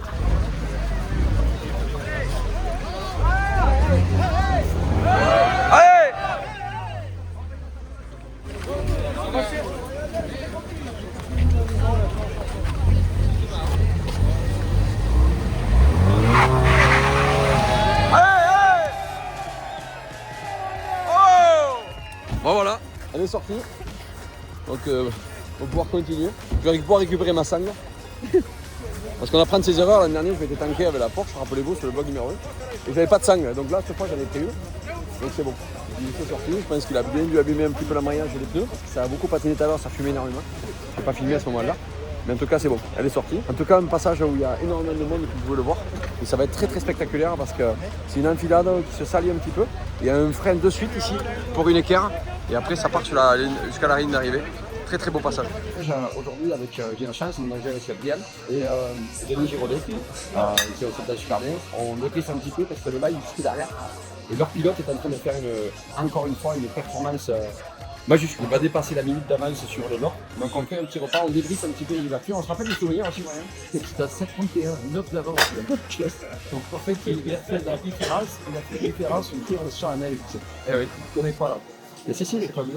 En tout cas, c'est à peine surprise, autant notre pilote que le leur. Du coup, on débriefe un petit peu la journée d'hier, la matinée ce matin. Donc, on parlait un petit peu de Oliver Solberg. Je disais juste qu'il y a une belle histoire parce que Denis avait ouvert pour son père en 2006. Et du coup, aujourd'hui, il ouvre pour Oliver Solberg. Donc, c'est du coup une belle histoire. En tout cas, ici, à côté de moi, j'ai un passionné qui est là aussi majuscule parce qu'il monte encore avec des jeunes. Donc j'ai ouvert un dernier pour Raphaël Astier, c'est lui, le copilote de Raphaël. Et donc j'ai un plaisir chaque fois de partager avec lui parce que c'est quelqu'un de très humble, très sympathique. Je ne veux pas faire gonfler les chevilles. En attendant, on regarde le live, on se plaît. Et c'est ça aussi l'ouverture, avec tout plein d'ouvreurs qui sont là-bas. Patrick Magot, Benjamin Veillas, avec Frank Lyons. Il y a tous les pilotes là, il y a les Anglais là-bas de McCurling et puis les ouvreurs de Hyundai où on peut voir ici Thibaut Lecourt, Yo Suninen, donc c'est chouette, on a beaucoup de chance d'être ici. Regarde lui. Alors lui, c'est l'italien, il est carrément posé sur le protège carter. Focus RS, posé. On vient de voir là-bas, j'ai encore prêté ma sangle pour le coup. Alors ils n'en ont pas eu besoin parce qu'ils l'ont sorti au moment où je suis arrivé. Il y avait une Focus RS qui était vraiment posée sur le côté, qui n'arrivait pas à sortir. Alors du coup c'est le convoi des ouvreurs du coup qui va reprendre. Et en fait, on va chacun laisser un petit peu d'espace pour pouvoir avoir le champ libre et devoir avoir la visibilité. On est dans la dernière spéciale de la journée. Regardez l'état de la route. Là, on est avant le col, là où c'est le plus piégeux. On retrouve beaucoup de soupes assez épaisses, où il vaut mieux pas mettre les roues parce qu'on peut très très vite partir d'un aquaplaning là-dessus. Et c'est assez complexe d'arriver à conduire dans ces conditions parce que c'est pas de la neige uniforme. Un coup ça accroche, un coup ça accroche pas. Et c'est vrai que c'est très très piégeux. On vient d'apprendre que Arthur avait fait une petite erreur. Il lui manque le panneau de porte à gauche, mais néanmoins il conserve sa 5e place du coup dans la course WRC2, donc c'est bien dans notre championnat. Donc ça c'est une bonne chose. Donc on va ouvrir la dernière spéciale. Eux ils vont rentrer dans la 8 là. Il restera la 9 et la journée sera terminée pour nous. On en profitera justement quand on aura un peu de temps dans la liaison de vous expliquer comment fonctionne notamment le roadbook. Voilà, donc en attendant, chaque fois le petit fil rouge, c'est LM3, comment ça se passe. Là on arrive à tout passer en enduromotrice, on se régale. On se plaît beaucoup. C'est très confort et je dois avouer que c'est important parce qu'on fait quand même énormément de kilomètres. J'ai déjà fait 1500 km depuis le début. On est uniquement à la spéciale numéro 8. Donc j'avoue que j'apprécie bien le confort de l'auto. Notamment les gars qui disaient qu'ils étaient dans les Yaris GR. Parce qu'en fait c'est la voiture, il y en a partout, que là j'en compte 7 ou 8. Il faut savoir que les gars que les RIGR se tapent un peu le cul, quoi. Nous on profite bien de notre break BMW. Bonjour à tous, on est samedi matin et la neige est tombée, regardez. Et toi blanc, il n'y a pas eu beaucoup, là sachant qu'on est qu'à 800 mètres puisque nous sommes à Gap, 750 mètres exactement. Mais la voiture est blanche. Donc ça c'est chouette, ça va promettre une journée du moins avec des rebondissements. Par contre la neige ici sur laquelle je marche a gelé, ça veut dire qu'en plus de la neige il y a eu du gel, donc on va avoir du verglas et donc on va encore plus servir dans cette matinée. J'y avais pas fait de débrief hier, Arthur l'après-midi a eu un petit coup de mou. Il s'est fait une grosse frayeur que vous allez voir en vidéo où il tape un arbre, pas de beaucoup, franchement il sort pas beaucoup. S'il n'y a pas l'arbre je pense que ça peut passer. Mais du coup ça a mis un gros coup de froid dans l'habitacle et il a assuré après, mais peut-être trop. Plutôt que d'assurer en prenant 1 seconde au kilomètre, il en a pris 3 et là le delta de 2 est trop cher. Et il a pris du coup beaucoup de retard sur notamment Pablo Sarrazin qui est juste devant lui au classement. En attendant il y a quand même l'objectif principal qui est d'être encore en course. Donc on va se focaliser là-dessus et on va du coup continuer à pouvoir assurer la sécurité de l'équipage. Et lui, il va essayer de pouvoir essayer de remonter aujourd'hui sur Pablo Sarrazin tout en restant sur la route. On vient d'ouvrir la spéciale numéro 10, complètement enneigée, de bout en bout, avec de la glace vive, de la neige fraîche, de la neige gelée, un petit peu de soupe par moment. Mais regardez, le décor, c'est fabuleux. Alors là, la route est moins enneigée que ce que l'on a rencontré, parce qu'on a vu vraiment de la neige blanche. On a pris beaucoup de plaisir. Presque 1 heure à ouvrir, parce que la spéciale est longue, elle fait quasiment 30 km. Et vu que ça roule pas très vite, et surtout qu'on a voulu modifier et anticiper notamment les freins, parce que ça prend beaucoup d'énergie. Leur clou, et Sébastien Ogier l'a dit, leur clou n'est pas très performant, donc il a fallu anticiper. Mais vraiment, du plaisir à ouvrir. Les 4 motrices m'ont bien sauvé parce qu'il y avait beaucoup de mecs qui étaient bloqués dans la spéciale parce qu'ils n'arrivaient pas à monter par endroits. Donc ça nous a bien aidé. Vraiment très belle spéciale, je suis sûr qu'on va se régaler à regarder le live. Les pilotes vont se régaler à piloter, surtout un Versal là où Neuville. Et c'est sur une base d'essai là, c'est vraiment très très beau. Et nous, on a pris du plaisir quand c'était linéaire, on a pu rouler. Et du coup, on a vraiment pris beaucoup de plaisir. Le chasse-neige était passé, la neige était uniforme, c'était vraiment la carre, comme on dit. Donc on a eu Arthur, on a fait le débrief. Lui, il n'y a plus qu'à, il faut qu'il arrive à remonter sur Pablo Sarrazin. Donc on y a envoyé toutes les zones positives qu'on pouvait. On est au départ de la dernière vraie spéciale de ce samedi. Regardez comme c'est beau, tous ces arbres blancs. J'essaie de vous filmer. C'est vraiment féerique. Salut. En tout cas, on est en train d'ouvrir le dernier tour. Arthur ce matin est parti légèrement à la faute dans la première spéciale, 2 fois, sans gravité bien sûr, mais du coup ça raye un petit peu sa remontée sur Pablo Sarrazin. Parce que malgré ça, malgré les 2 erreurs, il reprend 20 secondes, on revient à 30 secondes dans le match, ce qui est très bon. Maintenant, il faut continuer ainsi. Là, il est en train de faire une très belle perf. Dans la spéciale d'après, on est en train de suivre les splits avec Bastien, on va les voir ensemble.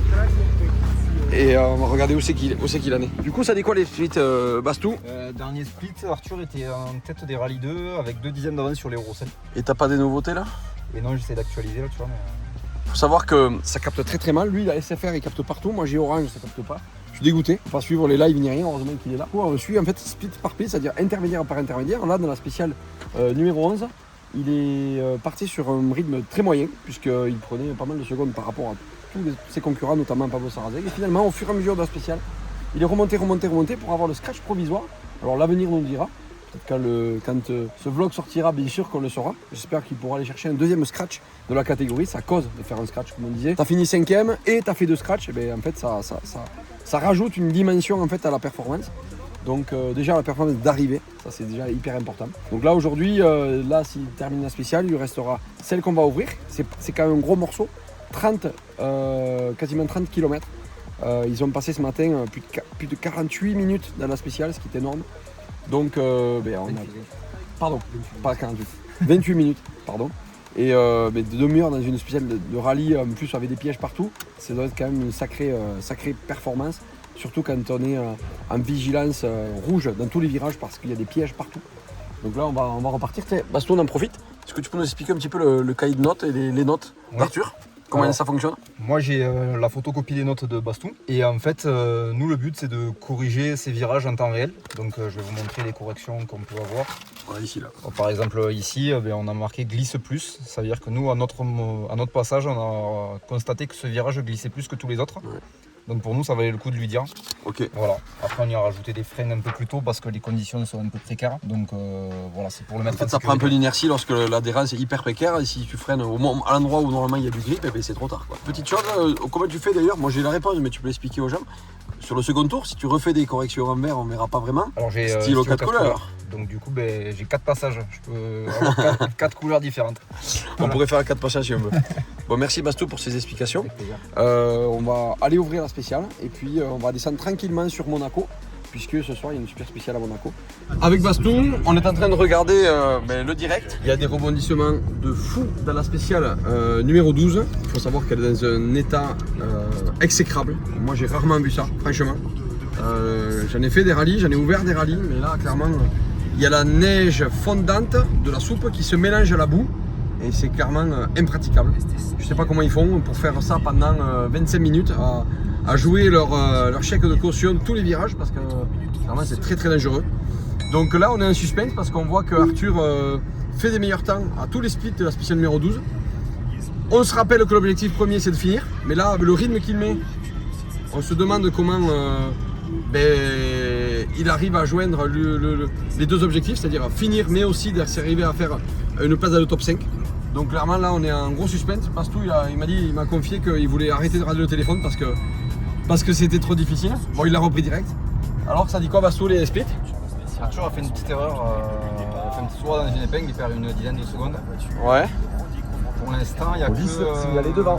Les gars. Il a 3 secondes 3 de Dapra l'italien, 5 secondes 4 de Sarrazin et 6 secondes 6 de Gréazine. Ouais. Mais apparemment. Et Sarrazin combien ? Pardon ? Sarrazin 5 secondes 4. D'accord, ok. Malgré tout, même malgré la petite erreur dans l'épingle, c'est quand même une bonne spéciale, surtout qu'il est encore en course. Donc on va continuer. À regarder le live, on a vu des erreurs de partout, de Hayden Padon, on a vu Adrien Formon, on a vu Thierry Neuville, on a vu aussi Demévius, tous partir à la faute. Donc on espère que notre Arthur va arriver. Et voilà. En attendant, on suit ça de très près. On vient de finir de regarder le live, c'est un live incroyable, je crois qu'il y avait beaucoup de suspense, que ce soit en Rallye 1 ou en Rallye 2, avec la sortie la sortie d'Oliver Solberg en direct, alors qu'il fait le scratch malgré qu'il sort dans un champ qui défonce la clôture, incroyable. Et du coup la sortie de Gréazine et la sortie de Pablo Sarrazin, qui fait que Arthur, malgré 2 tout droit, donc on a déjà vu les vidéos, c'est incroyable la vitesse à laquelle les vidéos se propagent. Petit clin d'œil au groupe Bardage qui en fait on a pu déjà voir ces 2 tout droits, il perd quand même pas mal de temps, à peu près 30 je crois, et il fait malgré tout un temps avec Camélie qui fait aussi une petite erreur, mais il fait un très bon temps finalement dans la spéciale, et donc il remonte 4ème de la catégorie, ça c'est quand même incroyable, je pense qu'il est du coup 11ème ou 12ème au scratch, donc c'est fou d'avoir un résultat aussi dingue des spéciales. Aujourd'hui il n'y avait que 3 spéciales, mais je crois que tout était complètement folle. Il s'est passé tellement de choses, je crois que les pilotes ont dit que c'était là où les spéciales les plus compliquées qu'ils aient jamais rencontrées. Même Ogier a décidé de rendre les armes et n'a pas été au combat. Donc c'était clairement un très très beau live. On descend sur Monaco, on va aller manger chez Marie. Ça s'appelle comment des Alpes Saint-André-les-Alpes, où on va, c'est la sœur de Patrick Magot. Là, il y a tous les ouvreurs qui se retrouvent là. L'an dernier, c'était vraiment chouette, il y avait un sacré plateau d'ouvreurs à cet endroit-là. On va essayer de faire un peu de contenu cette année. Et puis ce soir à Monaco, on va essayer d'aller voir un petit peu ce qui se passe à Monaco. Donc c'est très beau et nous on se régale sur ce Monte-Carlo, vraiment. Nous sommes à la table de Marie avec Bastou, il est déjà rentré. J'étais au téléphone avec ma femme, on a pu du coup profiter de cette liaison pour débriefer, faire le point sur nos 3 premiers jours de course. Bah, il reste la super spéciale ce soir, mais c'est comme une formalité, j'espère. Il va falloir quand même être vigilant. En attendant, un début de course incroyable avec Arthur qui nous a fait montrer vraiment de très haut, puisqu'il a fait un scratch, il a fait un super temps dans certaines spéciales, de super splits aussi, des splits deuxième au scratch sur certains splits, c'était incroyable, totalement fou. Mais aussi des bas, puisqu'il il a fait malheureusement quelques erreurs, quelques tout droits. Je pense que vous avez suivi ce Monte-Carlo en direct, qui était complètement fou à la sortie de Solberg, avec des rebondissements WRC2, avec la sortie de Gradine, la sortie de Pablo, les pauvres. Donc du coup, nous on se retrouve 4e, un peu esselé. Maintenant, il va falloir aller au bout, passer le Tirreni qui est complètement enneigé, et puis continuer à prendre de l'expérience. En attendant, nous, on va se restaurer à la table de Marie, l'endroit incontournable de tous les pilotes de rallye qui ont fait le Monte-Carlo. Très content de pouvoir aller ici. Moi j'adore, je suis vraiment un vrai passionné et du coup dedans il y a des photos. Je vais essayer de vous en faire quelques-unes, de vous montrer un petit peu comment ça respire la passion sport méca et sport automobile à l'intérieur de ce magnifique restaurant. Merci en tout cas à elle qui m'avait contacté pour nous inviter à venir. Et du coup c'est super. Donc là maintenant on va finir de descendre à Monaco, on va essayer de faire quelques images à Monaco pour faire vivre un petit peu cette principauté qui peut-être pour certains ne connaissent pas. Côte de bœuf chez Marie, notamment, pas mal de pilotes d'ouvreurs. Voilà, quand je vous disais que ça transpirait la passion, regardez un peu toutes les affiches. Voilà, on voit Patrick Magot, Franck Sias notamment, et puis beaucoup de photos avec ici Sébastien Loeb, ici le café. En tout cas, on est très content, ça transpire la passion automobile. Et on se régale avec les bonnes côtes de bœuf. On l'a bien mérité parce que l'ouverture ce matin n'était pas facile. Et puis il y en a un peu marre de manger les pommes potes et les barres de céréales. On passe à la côte de bœuf après ça. Et on remercie beaucoup pour l'accueil. Et en tout cas on passe un très bon moment. Ça parle passion automobile. Pierre et vacances, c'était pas pour se reposer. Le Bastou, 5h20, départ de la dernière étape. On va ouvrir notamment le Tirreni avec des conditions a priori bien enneigées. Je regardais la webcam ce matin, c'est assez enneigé. Chercher l'erreur. Hier j'ai été faire un peu de sport. Faire un petit peu de sport dans la nuit. Et j'ai pris sacrément l'eau, les chaussures étaient complètement détrempées. Je ne voulais pas les remettre, donc moi je suis parking souterrain pieds nus pour éviter de m'empéguer les pieds. Et on va chercher l'M3 qui est juste là. Et on va pouvoir donc partir. Ce matin on n'aura pas besoin de gratter la neige, pas besoin de faire chauffer longtemps. Avant de pouvoir partir, on avait la chance d'avoir un parking souterrain directement dans l'appartement Pierre et Vacances. Et donc, on va passer au dernier moment. Les ouvreurs de Hyundai sont passés pour la météo ce matin. Et donc, on va juste passer au dernier moment pour pouvoir donner la dernière indication de route aux pilotes, sachant qu'il y a d'énormes chances que ça parte en pneu clou. Mais bon, la différence avec hier, c'est que toutes les petites bêtises qu'ils ont fait, notre équipage sur les routes, aujourd'hui, ils ne pourront pas les faire puisqu'il n'y a absolument aucune échappatoire. Là, c'est route de montagne et si ça sort de la route, c'est le trou ou c'est la falaise. Donc du coup, on va regarder un petit peu tout ça et éviter qu'ils fassent des erreurs parce que vraiment l'objectif aujourd'hui, c'est d'arriver. Il est un petit peu esselé à la 4e position. Il y a 2 stratégies où il est hyper attaquant et il profite des conditions dans le premier tour pour essayer de remonter sur le 3e où on sort l'épicerie fine et on attend de finir 4e. Voilà, donc on va voir ce que fait Arthur. C'était pas complètement déterminé hier soir, j'ai compris. Donc on va voir ça. En attendant, on va passer encore une belle journée au volant de cette M3. Steph Lefebvre vient juste de partir ouvrir, on va le suivre. Souvent si on suit les premiers, c'est pas mauvais signe quand on ouvre. En tout cas, on va ouvrir le col de Brosse et regardez, il neige et la route est légèrement enneigée. Je pense que quand on va arriver sur les hauteurs, on va retrouver la neige blanche. La route blanche, c'est le départ. La spéciale ouverte, enneigée sur la plupart de la spéciale. Pas de gros pièges, il y a quand même de la glace sur la fin, mais bon, étant donné que c'est linéaire, il n'y a pas de gros danger. Là, on est à Lantorska, un village mythique du Monte Carlo. Un petit peu de brume ce matin, tout petit peu brouillard, mais je pense que ça va se lever très rapidement. On est avec les ouvreurs, là, notamment Brian Bouffier et Denis Giraudet. On boit un petit café tranquillement avant d'aller ouvrir la seconde. C'était déjà le bazar sur l'arrivée de la spéciale avec beaucoup de spectateurs qui montaient, sauf que la route est tellement étroite que c'était très compliqué d'arriver à se croiser. En tout cas, voilà. On a noté les pièges, le but étant d'arriver aujourd'hui et de finir ce beau Monte Carlo et de continuer. En tout cas, encore une fois, je fais une petite parenthèse sur l'M3. On s'est fait toute la portion de neige en mode propulsion pour voir un petit peu si ça glisse ou pas. On voit au moins si c'est glace ou si c'est neige. Et j'avoue que c'était assez rigolo de pouvoir monter ces belles spéciales, tout enneigé, linéaire. On s'est vraiment régalé avec Bastou. Et donc on va continuer ainsi. On est donc au départ du Turini. Regardez ici. Et en fait, il se trouve que le goudron glisse. En fait, il y a du tout petit verglas ici. Et c'est très dangereux.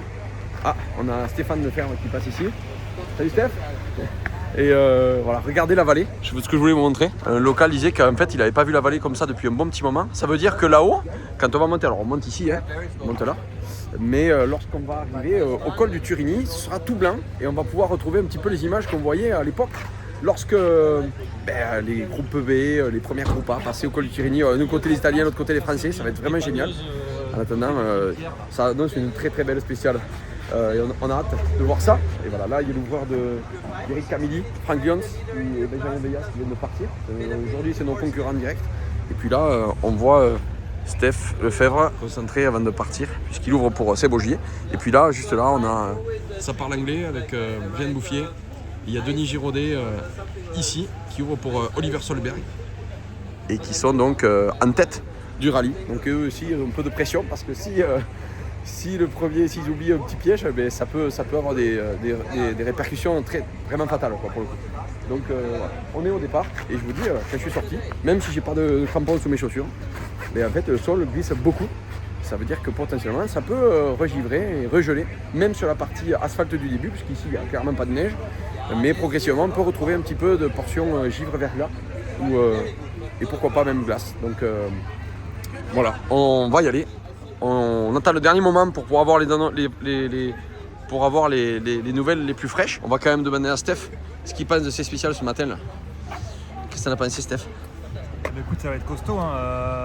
Tout le début de la première, on a vu c'était de la soupe avec des gros murs de neige sur les côtés, donc je pense qu'on va en ramener un petit peu. Et puis il n'y a pas de marge là aujourd'hui. C'est-à-dire que hier ça pouvait sortir un peu à droite, à gauche, se tenir un peu dans la corde, là il n'y a pas quoi. Il y a le mur à droite, la montagne à gauche.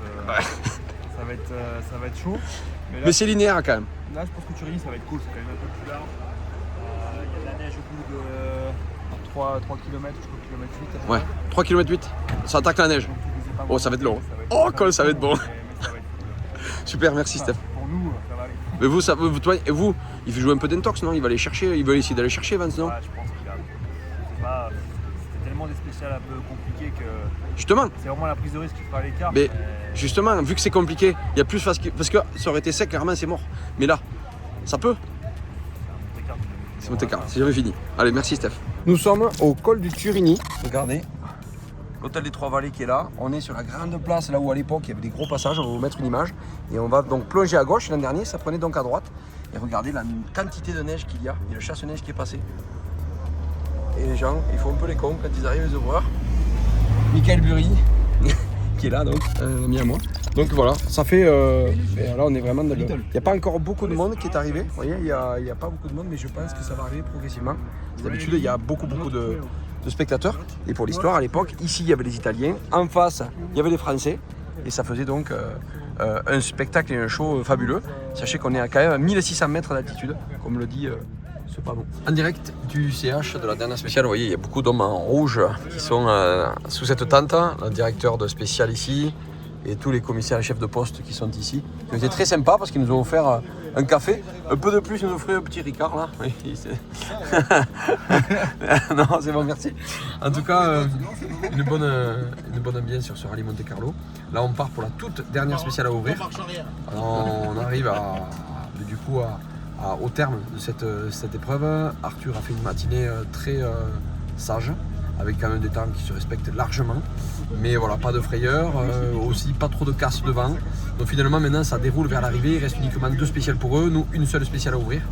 il risque d'y avoir de grosses modifications parce que le soleil tape et la neige fond et du coup suivant les versants, même des fois suivant les virages, il y a un virage qui est souple, un virage qui est ok, un virage qui est enneigé, un virage qui est... Voilà, c'est pas facile. Déjà ce qui est bien c'est qu'il n'y a plus de verglas, donc ça c'est pas mal. Restera certainement neige, glace, mouillée et puis des rails, certainement des rails. Donc il va y avoir certainement beaucoup de modifs. 25 pages de correction, ici là, on peut le voir sur le cahier, en haut à droite. Et puis on aura fait le job avec Bastou quand on sera arrivé. Nous on va pas attendre l'arrivée, on va partir direct parce qu'on a de la route. Je dois avouer que 4 jours, donc jeudi, vendredi, samedi et dimanche à 5h du mat, ça commence à se sentir un petit peu à force, mais on a encore beaucoup de route ce soir et voilà. Donc là on va partir pour ouvrir la dernière. Le rallye est terminé pour nous, on a fini notre job avec Bastou. Coucou Bastou. On a fini le job, on est du coup sur la toute dernière liaison. Regardez, c'est lacé, on est vraiment au milieu de ces belles spéciales. Voilà, la route est juste là, fabuleux. Ici aussi, en haut, le petit pont, c'est vraiment beau. Et puis le haut qui est enneigé puisqu'on vient du Turini, c'était juste là-haut. Et on a encore retrouvé la neige pour un second passage puisque toutes les parties ombragées n'ont pas fondu.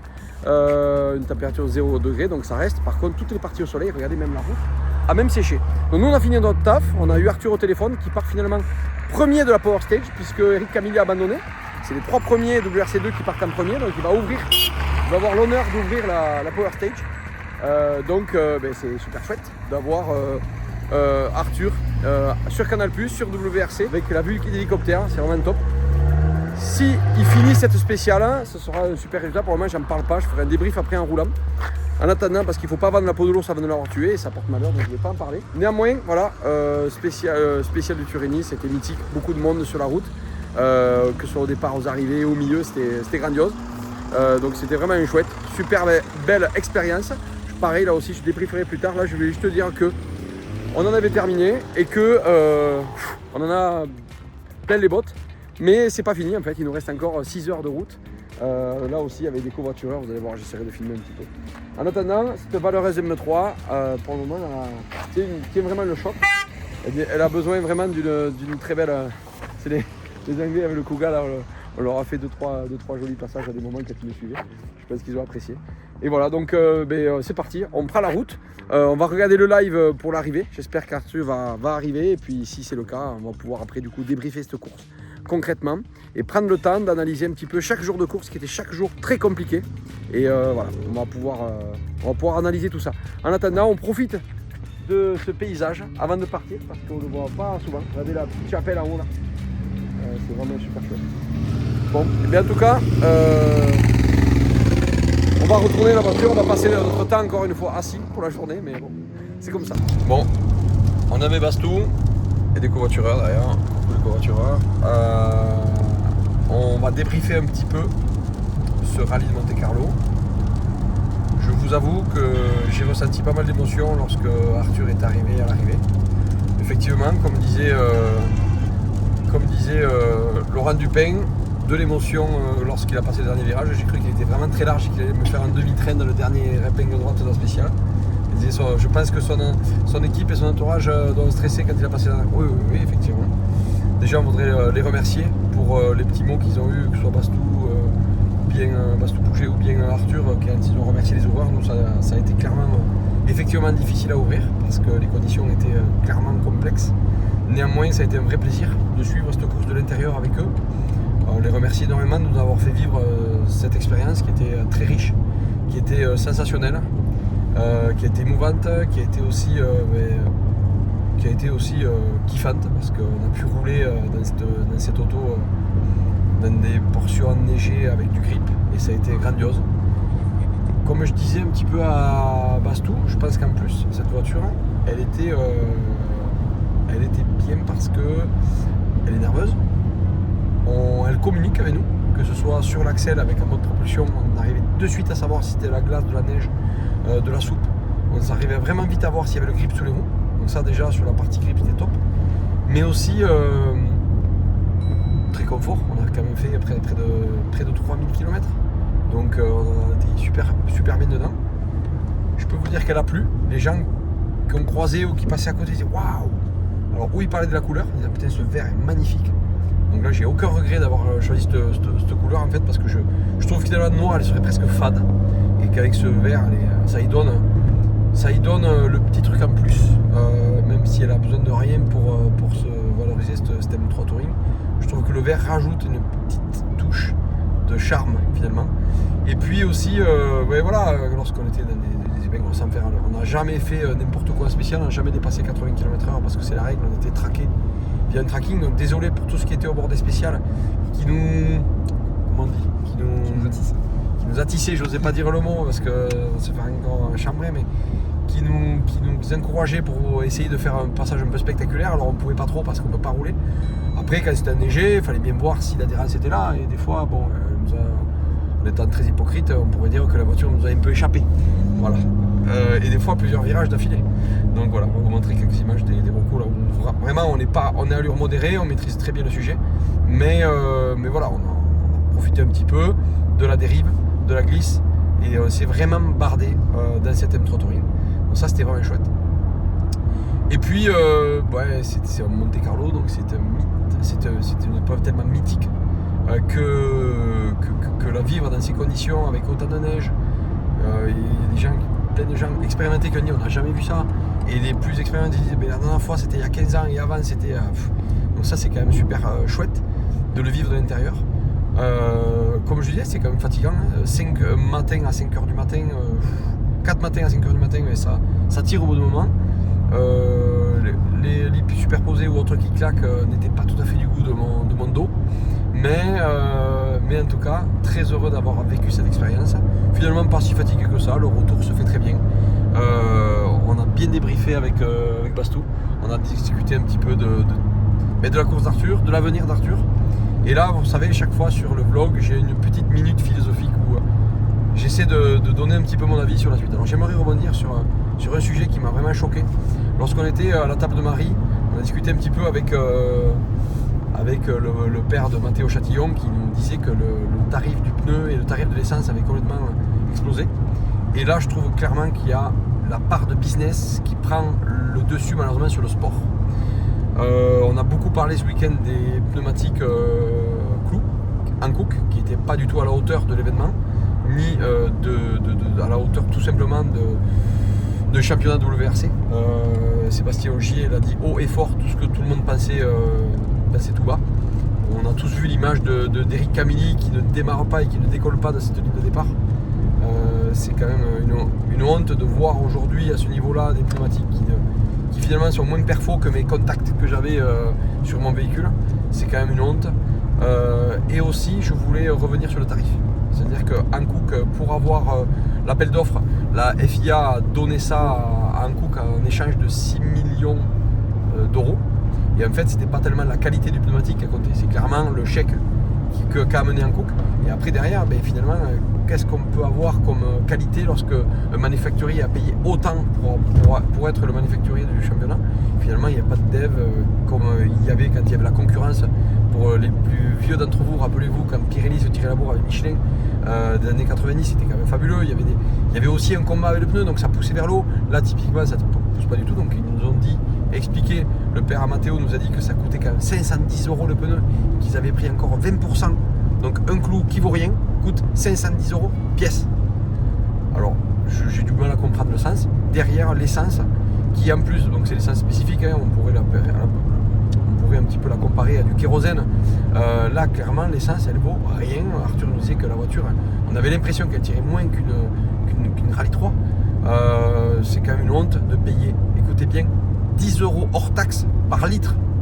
Alors qu'on sait que ça consomme quand même beaucoup. Et quand derrière, on a une essence qui finalement est moins performante qui n'est pas très performante à 10 € le litre hors taxe, c'est quand même une vraie honte. Et moi j'aimerais finalement souligner, ou du moins je trouve pas mon mot, mais je voudrais tout simplement désigner ce genre de comportement de la FIA et du moins du système qui est tout autour de l'argent, parce que pour moi c'est anormal, parce que du coup on ne peut plus, et je trouve que ce que fait Arthur et dans les conditions qu'il a fait, avec des conditions d'amateur, qu'il a réussi à faire un podium aujourd'hui en WRC, pour moi ça vient presque du miracle. Donc chapeau à eux d'avoir monté ce programme, d'avoir été chercher ces conditions. Bravo à Fenmeca Sport qui, je sais, est à fond derrière Arthur et qui fait tout pour que ça marche. Mais en fait, ces gens-là, c'est des extraterrestres en fait, parce que pour arriver à faire tout ça, pour moi, c'est une énergie folle. Ils font ça à taille humaine. Et ça rajoute la performance, à leur performance, une vraie performance majuscule d'avoir arrivé à faire tout ça avec des conditions aussi petites. Mais c'est tout à leur honneur et je voudrais simplement dire bravo, féliciter. Si j'avais demain, j'applaudirais. Je suis obligé de donner mon téléphone. Mais vraiment bravo parce qu'aujourd'hui, avec ces conditions, ne serait-ce que pneus essence, c'est incroyable. On dirait que les pilotes sont des vaches à lait. Bientôt, le WRC va devenir un championnat de Jungleman Driver et on n'aura malheureusement pas la capacité et la possibilité de voir de jeunes talents s'exercer, quitte à se tromper, quitte à ce que ce soit pas le bon, mais au moins qu'on puisse en essayer plein. Et on faisait avec Bastou un petit peu l'état des lieux peut-être des futurs pilotes en 2027.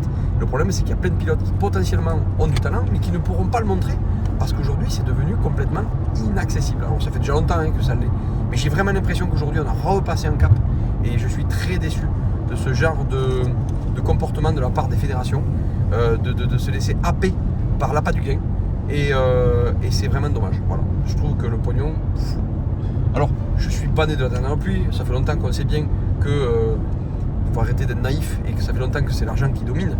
Néanmoins, toute insouciance de côté, je veux dire là, ça prend des proportions dingues. Est-ce que tu es d'accord avec moi, Bastou? Oui, complètement. C'est un des sujets qui m'horripile le plus, je pense, à l'heure actuelle.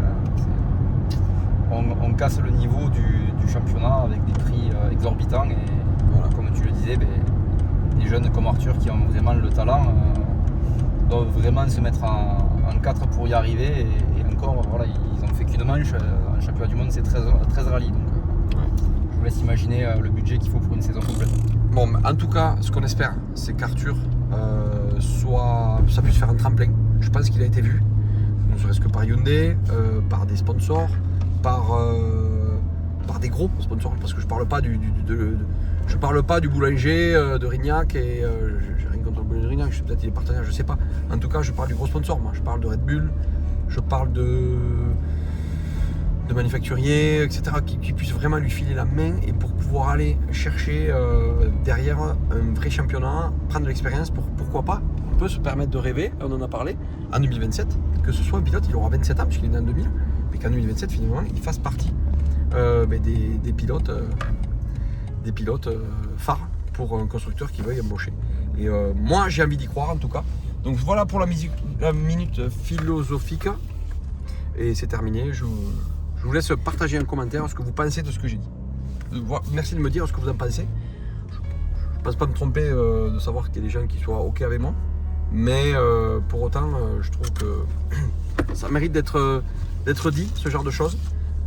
Et j'aimerais que vous me disiez voilà, ce que vous pensez de tout ça et si vous êtes OK avec moi. Qui dit Blablacar dit qu'on optimise la place dans les voitures. Je crois que là, c'est pas mal, non? Bon, heureusement, ça dure pas très longtemps. Alice va nous quitter. D'ailleurs, tu me guides, Alice? Donc du coup, c'est ma copilote.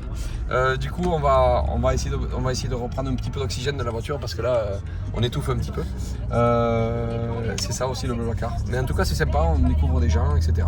Et là, je viens d'avoir du coup le journaliste de Centre Presse qui en a passé un quart d'heure pour débriefer un petit peu la course d'Arthur. Donc voilà, demain, le journal, on va le lire avec plaisir en regardant ça. Voilà, on est enfin arrivé à Barraqueville. Bon, malheureusement, c'est de la pluie-neige. On va peut-être avoir de la neige demain, mais peut-être le Monte Carlo n'est peut-être pas terminé demain matin en montant au boulot. Voilà, les covoitureurs sont arrivés aussi, c'est bien les gars? Ouais, nickel. Excellent, ouais. Parfait. Ça va? C'est bien passé? Ouais, nickel. J'ai kiffé. Bon, ça s'est bien passé, le trajet s'est bien déroulé. Ça fait beaucoup de kilomètres, presque 3000 bornes. On fait le point demain matin pour consommation, etc. de l'auto, comme j'avais fait avec la Porsche l'an dernier. Et puis voilà, donc il reste maintenant à ranger un peu tout ça et mettre un peu d'ordre, une bonne nuit de sommeil. Et demain on rattaque la semaine, mais elle va être vite perturbée puisque mardi matin très tôt, je pars pour le salon Rétromobile. Et là aussi, j'ai du très beau contenu à vous montrer. Donc ce sera l'objet d'une autre vidéo YouTube. Restez bien connectés au compte YouTube Bonne Fils Automobile. Je fais le débrief demain matin dès que j'arrive au boulot à Véloto. Bonne soirée les gars.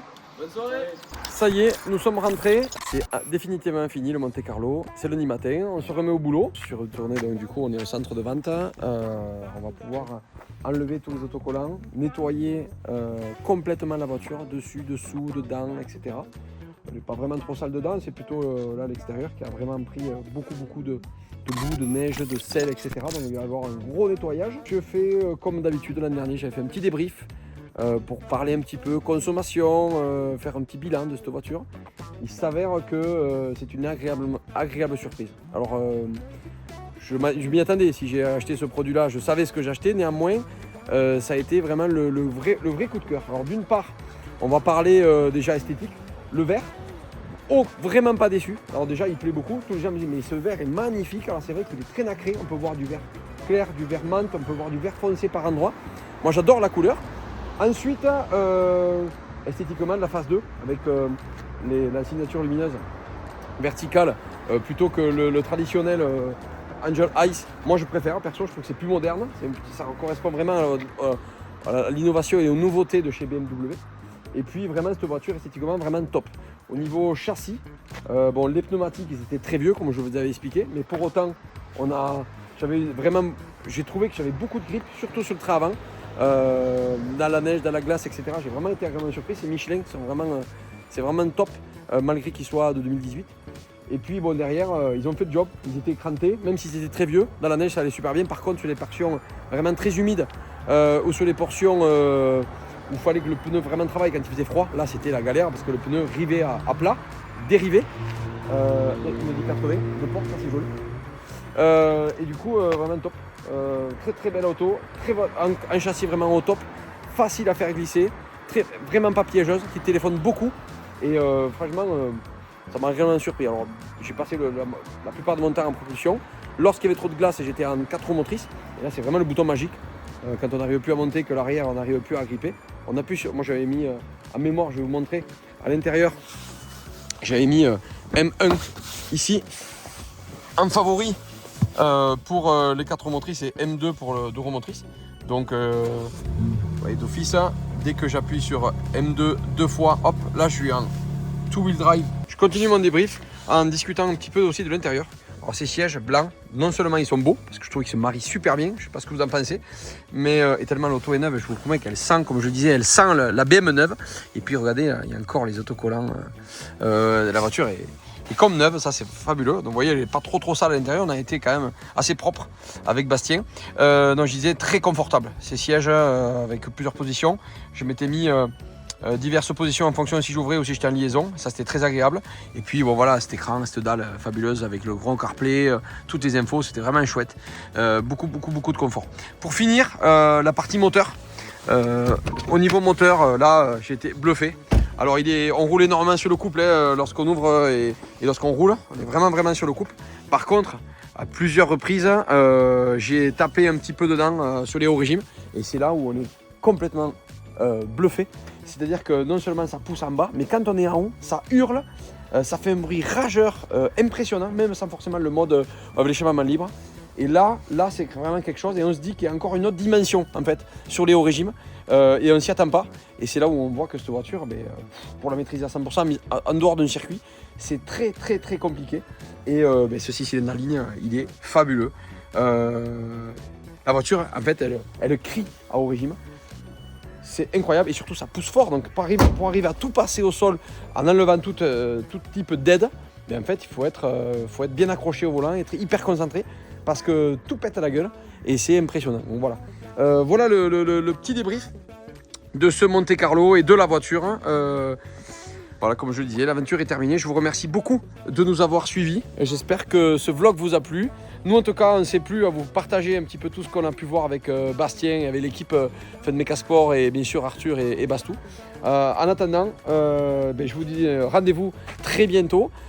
Pensez à vous abonner, à liker la vidéo, à commenter, vous dire ce que vous en avez pensé de ce vlog, parce que ça nous aide à continuer. A très vite chez Bonfils Automobile. Arthur et Bastien, bon, à l'arrivée de cet endroit juste magique qui a dû vous faire rêver pendant quelques années étant gamin. Un petit mot, vous êtes à l'arrivée, superbe perf et puis la prise d'expérience, elle est, je pense, juste énorme là. Ouais, c'est compliqué parce que dans aucun monde on se serait amusé à rêver à quelque chose d'aussi bien. Pas forcément par rapport au résultat final, mais par rapport à la perf affichée. Le premier soir d'entrée, on fait un temps parmi les premiers. On commence à analyser les splits. On voit que plusieurs fois, on est devant. Ça a été ça tout le week-end. On a pu le concrétiser avec un temps scratch à la régulière, c'est-à-dire à la régulière, pas en partant d'une 40 voitures derrière avec la neige qu'ils font. À partir de là, on s'est dit, wow, il se passe quelque chose. Ensuite, on a une autre part de chance, c'est clair, parce qu'on fait pas mal d'escartades. On a un peu visité les champs autour de Gap. Mais bon, voilà, c'est difficile de nous jeter la pierre. On voit la difficulté du rallye et on n'est pas les seuls. Aujourd'hui, je suis content. On a pu prouver qu'on arrivait à être dans le coup et sans faire d'erreur. C'était vraiment le but d'aujourd'hui. Réussir à montrer qu'on avait le rythme de ceux de devant qui était encore en bagarre pour le coup. Et voilà, on ne fait pas la moindre erreur et on conclut un rallye vraiment extraordinaire. Et alors à la fin sur le podium, évidemment, puisque Eric a eu quelques soucis, mais c'est pas ce que je retiens. On a fini le Monte Carlo, on a performé pour notre première en rallye 2. Et voilà. Il y a une semaine, on ne savait même pas comment la voiture démarrait. Donc je pense que c'est plutôt bien. En bon occitan, rouler sur la neige, sur la glace, c'est pas forcément très naturel. Hein. Ouais, je sais pas, c'était un peu à l'impro. J'ai fait des tests, après on a analysé les partiels. Est-ce que cette partie où j'avais conduit propre c'était bien, l'autre partie où j'en faisais plus c'était moins bien. Et ça a été ça un peu tout le week-end, hein. C'était découverte tout le temps. Mais bon, quel pied, énormément de stress. Là ça redescend, ça fait du bien et voilà. Allez, bravo. Bon Bastien, un gros boulot pour les ouvreurs aussi. J'imagine qu'il y a eu de la communication, beaucoup d'informations et un boulot de fou évidemment au niveau mondial. C'est tout en anglais, etc. Donc voilà, il faut s'y faire un peu. Hein. C'est ça, il faut s'y faire. Mais bon, comme tu le dis très bien, nos yeux fermés, là, c'était les ouvreurs, clairement, qui ont fait un énorme taf. Donc déjà, grand merci à eux. Et surtout, ils n'avaient pas la tâche facile ce week-end avec les conditions qu'il y avait, parce qu'entre un premier tour, il y avait des parties gelées, neigées, très piégeux, et un second tour où ça fondait sur des zones souples et très humides, vraiment pas évident. Et en sachant qu'il y avait énormément d'évolution entre leur passage et le nôtre. Donc on a réussi à plus ou moins bien s'entendre ensemble. Et voilà, après clairement, comme Arthur a déjà tout bien résumé, on a conclu une semaine riche, mais de travail qui a été énorme. Là, franchement, je réalise même pas, je me suis effondré à la fin de la spéciale parce que clairement, il y a toute la pression qui retombe, mais c'est incroyable. Bon, ce podium, c'est presque un super cadeau pour finir là. Ouais, c'est ça. Alors déjà, c'est Eric et Thibaut ont fait une superbe course. Alors comme nous, ils ont fait quelques erreurs. Bon là, voilà, nous on a su déjouer ce piège-là, donc on se retrouve à cette place-là. Mais évidemment que cette troisième place, il l'a mérité aussi. Mais ouais, là, clairement dans cette voiture, on découvre aussi cette Hyundai. Et une super voiture, hein. Une super voiture aux mains de Fun Meca Sport qui ont fait un super travail. C'est régalé. Allez, merci beaucoup.